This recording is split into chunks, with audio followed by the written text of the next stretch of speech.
บายดีท่านผู้เบิ่งตอนหักกระสุนบิ๊กข้ามกับ19เมื่อนี้เขาจะพากันมาเล่นน้ำตกมือนี่น้ำตกตาดเยอะนี่บรรยากาศ Nope มีคนตึกแห่พร้อมนี่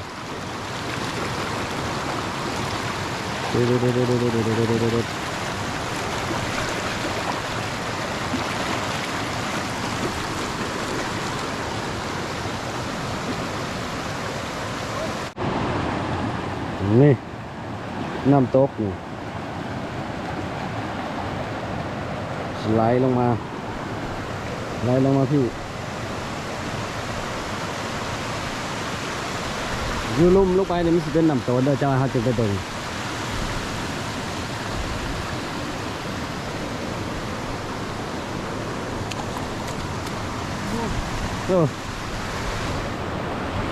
นี่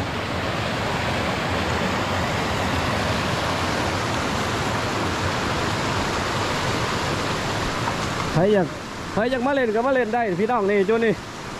พายประธานนี่เมืองสองคอนเด้อนี่ลงไปนี่มันจะเป็นยังว่าเขาจะเอิ้นว่าน้ำต้นลงไปนี่เป็นลำห้วยไปเรื่อยๆเลยแน่นี่เด้อลงไปนี่ไปเบิ่งฟังนั่นเลยว่ามันสวยงามสำไหน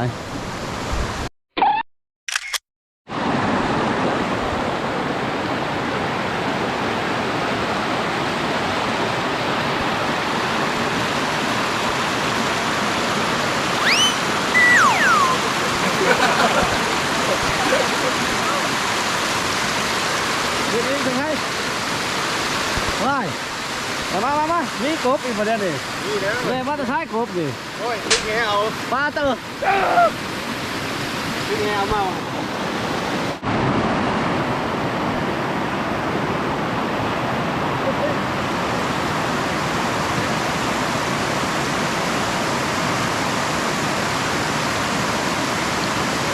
ลงไป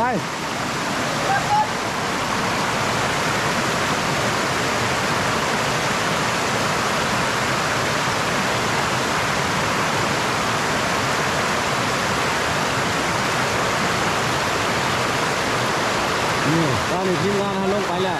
สบาย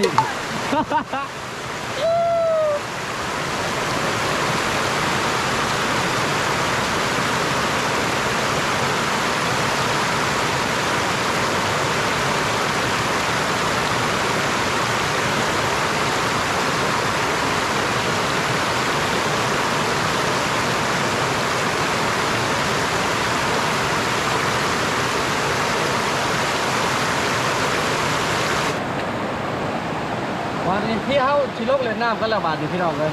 ไอ้เบิ้ง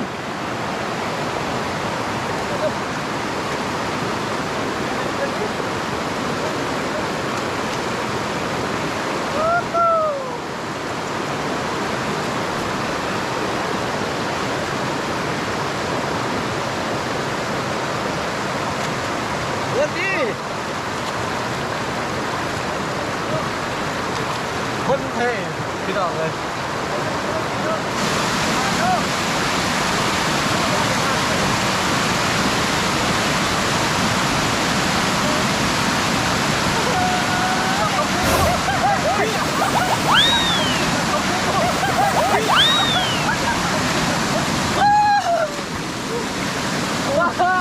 โคตรคักเลยโคตรคักนะเอาไหม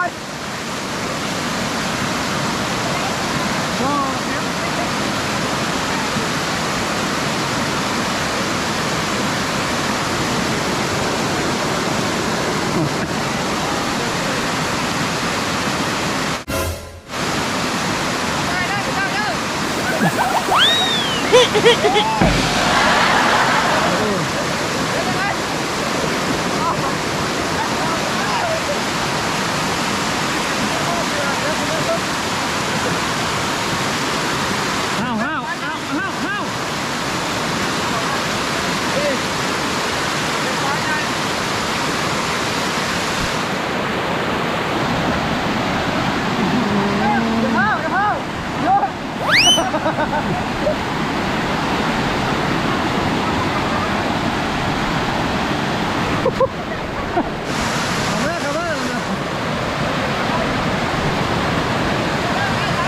ดี๋ยว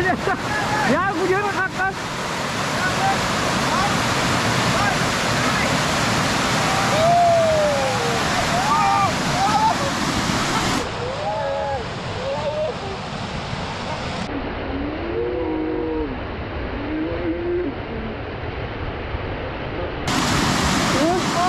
จมน้ำโ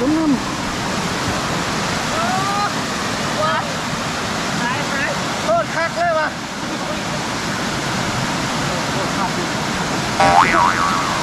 กดเจ็บเลย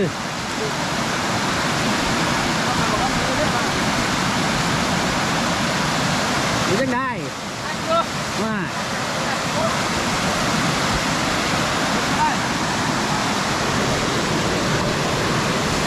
นี่เอาแบบนี้นี่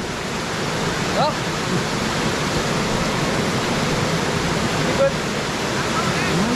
นี่ขึ้นไปนั่งอยู่ดิพี่น้องมันยังขึ้นยากแล้ว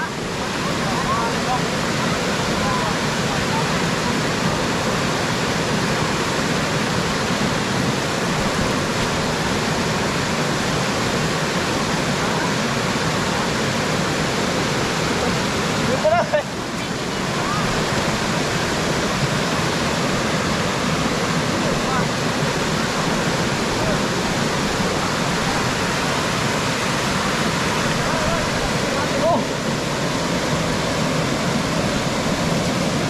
ขึ้นโคตรยากเลย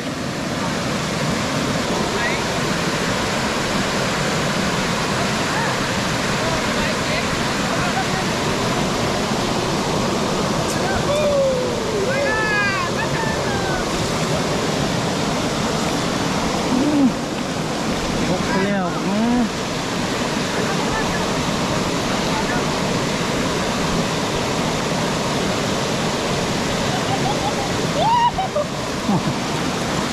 มิก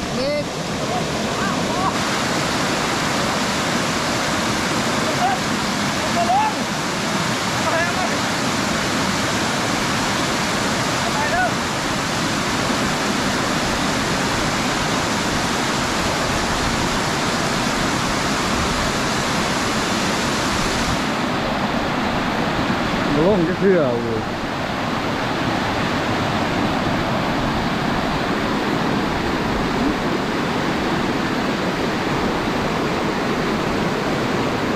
ก็คนมันเท่ครับพี่ยิงพี่จับ ยิงข้างหลังคนมันเท่ครับ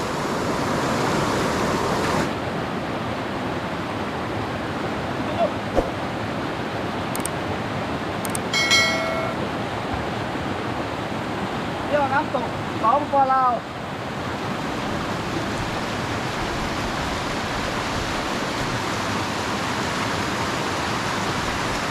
ก็ทลายวะท่านน้ำตกสองปอลาวพี่หลังจุฬาข้าพเจ้าเองก็ดีไปจากมาได้เด้อติดต่อได้เบอร์โทรขึ้นหน้าจอยเนี่ยโทรหาทกชัย ทกชัยกับพี่เก่า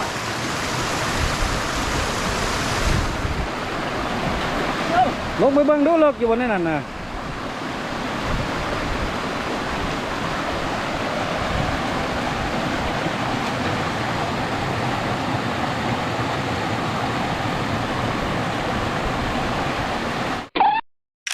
ยินนะ ไปเด้อนี่เป็นยัง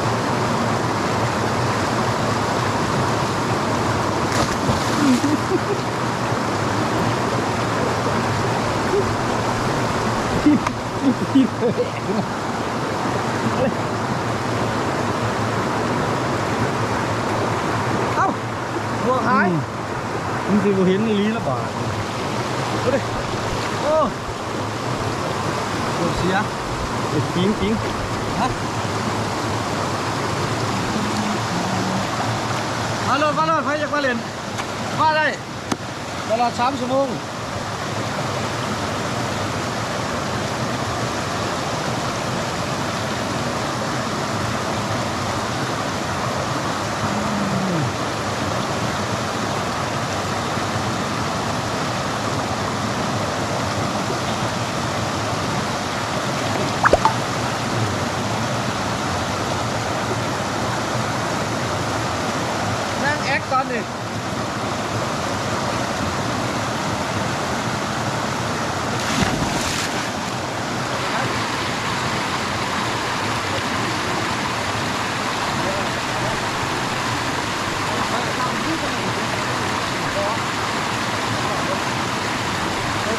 ครับพี่น้อง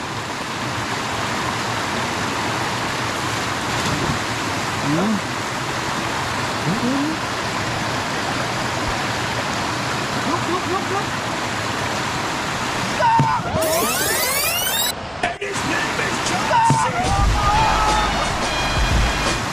ไป ว้าวก็เก่งหัว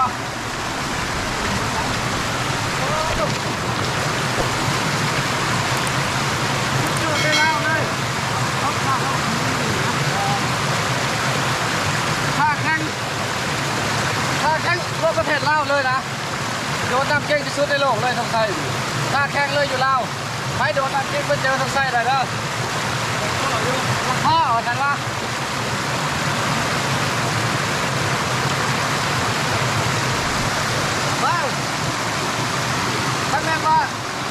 ท่านแม่เราผู้สาวหน่อยที่มาเล่นมาได้ก่อนได้กันต่อผู้สาวเด้อท่านผู้ใดที่บางคลิปนี่สำหรับผู้สาวแม่ไหนมาเล่นโลดเขาใส่ว่ามาเล่นเป็นพี่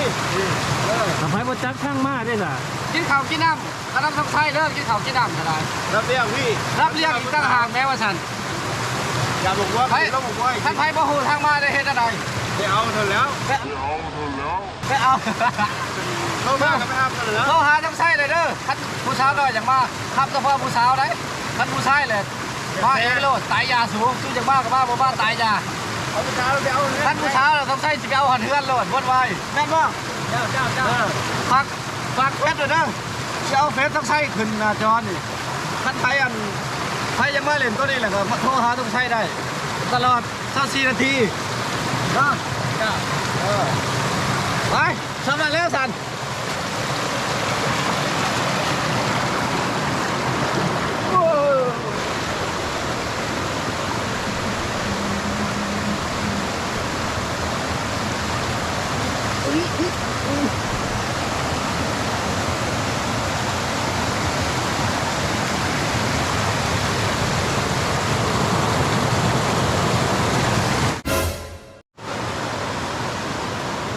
เห็นบริษัทไก่เลย เฮ้ยไปกินนะมั้ยมากินเราได้ ไปกินเอาไปกิน ผมไม่มาจะได้ทายที่ลึก เอาจักน้อยๆหนึ่ง อะไรเดียวนะให้ได้รู้เปล่ารถเรือให้เงินมากินข้าวปลา เอาเลยได้นี่ เอามาเลยมากันมั้ย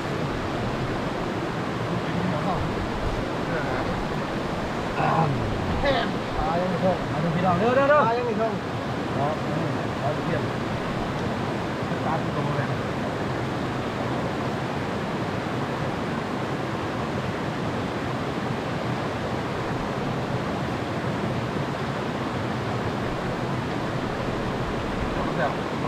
โอ้ย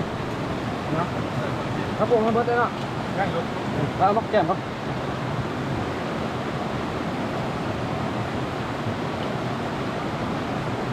เดี๋ยวพี่น้อง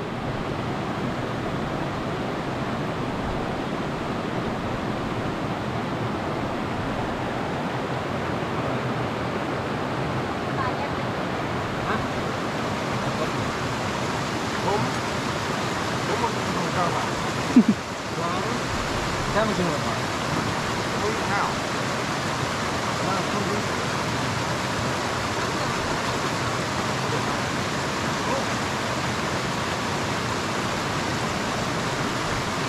ได้เว้ย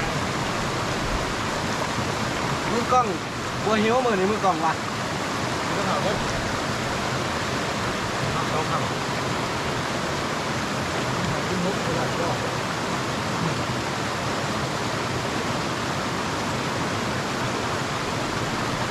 ยืดเลยขนาดนี้เหรอ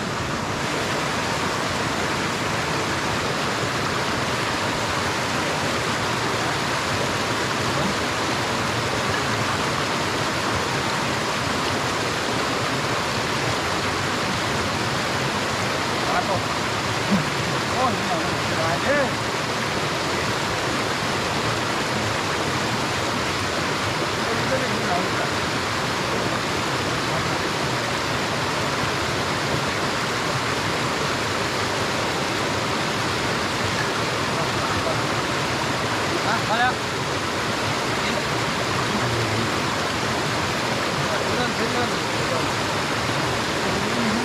เราก็มีเขามี